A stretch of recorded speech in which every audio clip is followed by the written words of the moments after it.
ini kita akan melakukan tutorial pembuatan peta curah hujan menggunakan metode IDW dari data curah hujan harian yang bisa kita akses dari data online BMKG.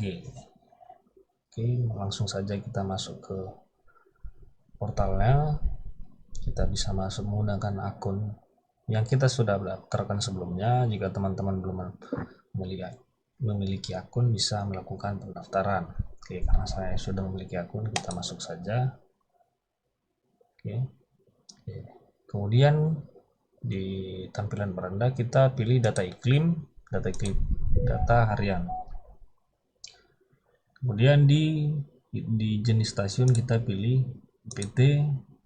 Di parameter, karena kita hanya membutuhkan data curah hujan, kemudian kita centang curah hujan, kita pilih provinsi, wilayah, kajian kita atau wilayah areal yang akan kita lakukan analisis. Kemudian di sini kita pilih stasiunnya. Nah, saya memilih tadi arealnya Sumatera Barat. Nah, di Sumatera Barat memiliki 5 stasiun pengamatan curah hujan. Nah, untuk melakukan analisis curah hujan, kita minimal memiliki data curah hujan tahunan dari 3 stasiun pengamatan yang berbeda di dalam satu areal wilayah kajian kita. Nah, saat ini ternyata di areal yang mau saya lakukan analisa itu ada 5 stasiun pengamatan. Nah, kita lakukan pengambilan data curah hujan dalam 1 tahun di setiap stasiun pengamatannya. Saya contohkan di stasiun meteorologi maritim Teluk Bayur. Kita pilih rentang waktunya, saya ambil di tahun 2024. Kita pilih, kemudian kita setting rentang waktunya. Nah, kemudian kita download datanya dalam bentuk Excel. Nah, dia akan tampilan datanya akan seperti ini: nama stasiun, lintang dan bujur lokasi stasiunnya, dan data curah hujan hariannya. Nah, data curah hujan harian ini kemudian kita jumlahkan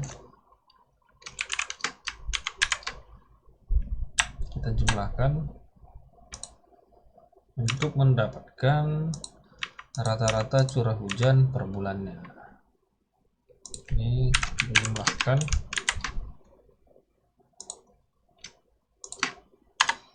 Nah, kita dapati data rata-rata curah hujan di stasiun meteorologi maritim Teluk Bayur pada bulan Januari di tahun 2004 itu sekitar 530,7 mm per bulannya, karena ini data curah hujan per bulannya.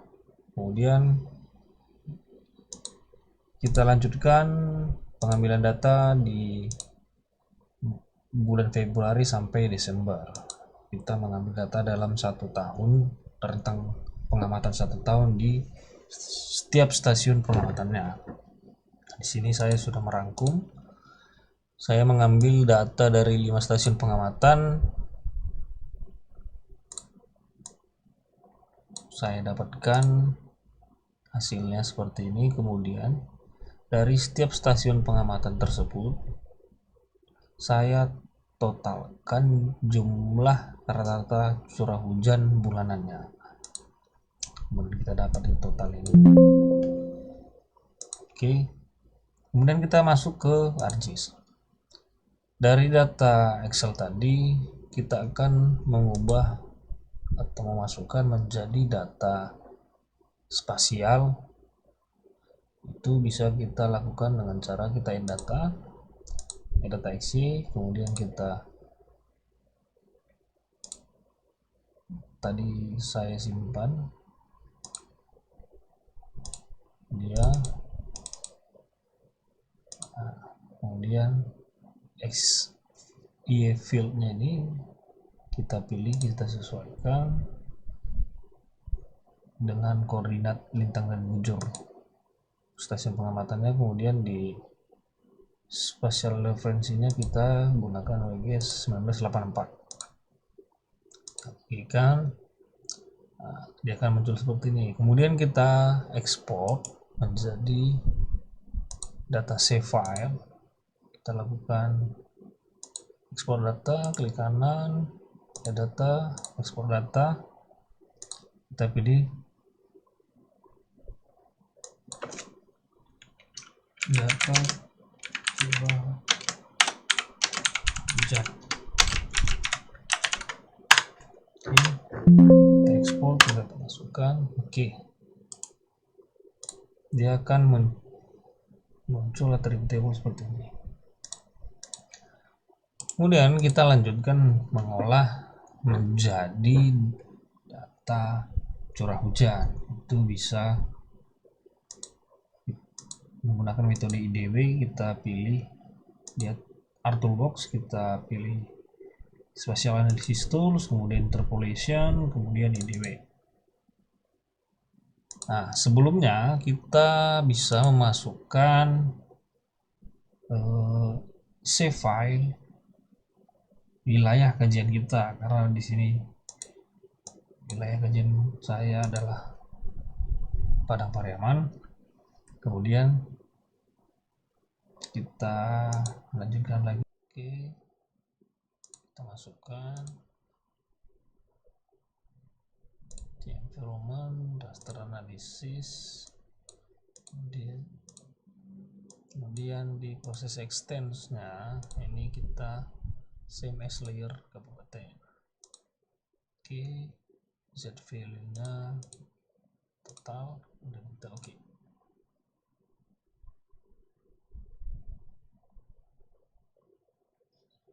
Nah,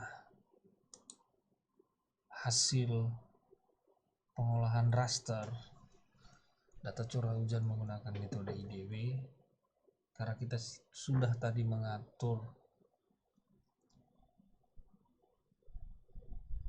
dia menggunakan save file areal kajian kita. Oke, kemudian setelah ini kita lakukan reclassify untuk data rasternya, karena di sini dia mengklasifikasikan datanya menjadi 1 2 3 4 5 6 7 8 9. Nah, di sini kita klasifikasikan ulang, karena di sini saya mencoba untuk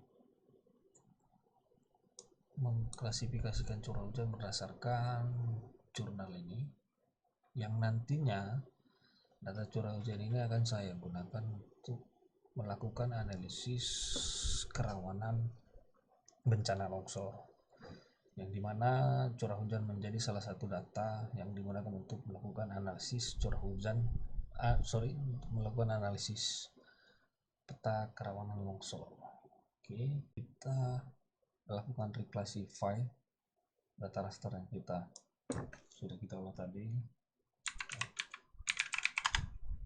Kita search, kita pilih reclassify, kemudian kita pilih data raster tadi, kita kasih file. Nah, di sini berdasarkan tabel ini ternyata data yang kita olah tadi, data minimumnya itu ada di 2142. Sedangkan di tabel ini berarti dia masuk mulai dari sini. Oke, di sini kita buat 3 saja. Kita kelaskan menjadi 3 kelas saja. Yang pertama 2500, 3000 dan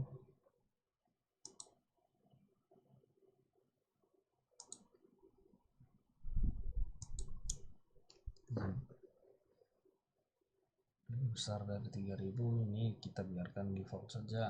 Oke, ini masih saya biarkan saja penyimpanannya default, atau teman-teman nanti bisa mengganti lokasi penyimpanan sesuai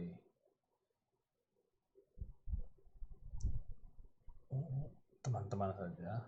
Kita oke. Nah, kemudian ini adalah hasil data raster yang sudah kita kelaskan ulang menjadi, kita sesuaikan dengan tabel klasifikasi yang saya jadikan rujukan. Oke. Dari data raster ini kemudian kita lakukan konversi data raster menjadi data vektor. Nah, di sini data yang kita olah ini masih dalam bentuk data raster. Kemudian kita akan olah menjadi data vektor, itu kita ubah, kita bisa lakukan raster polygon, raster to polygon. Kita pilih raster to polygon, kita masukkan rasternya, kemudian kita pilih penyimpanan di mana, kita sesuaikan saja. Sini saya biarkan saja default, kita oke kan. Nah, kemudian oke, berhasil. Nah, ini adalah data yang sudah kita ubah menjadi data vektor. Nah, di sini bisa kita bedakan. Di data raster tadi dia masih hanya ada 3 features. Kemudian setelah kita rubah menjadi data vektor, dia menjadi 8 features data. Nah, untuk mempermudah kita nanti dalam melakukan analisis selanjutnya, ada baiknya kita merge atau kita gabungkan feature-feature yang memiliki nilai yang sama. Artinya nilai yang sama, grid code yang sama di sini. Itu bisa kita lakukan editing, kita select by attribute grid code 3, kemudian di editor kita merge. Oke, kita lanjutkan lagi, kita merge. Oke, close, stop editing. Yes.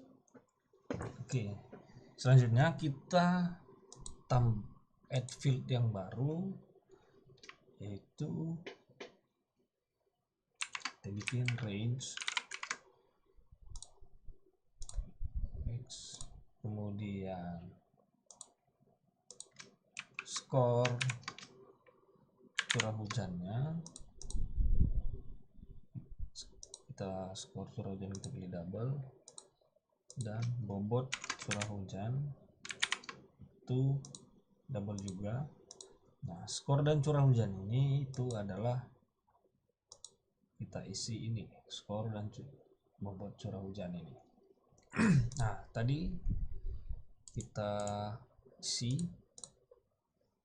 tadi grid code 1 ini adalah range curah hujan dari 2000 sampai 2500 mm per tahunnya. Kita isi 2001 sampai 2500. Kemudian di skornya itu adalah 3, kemudian 2501 sampai 3000,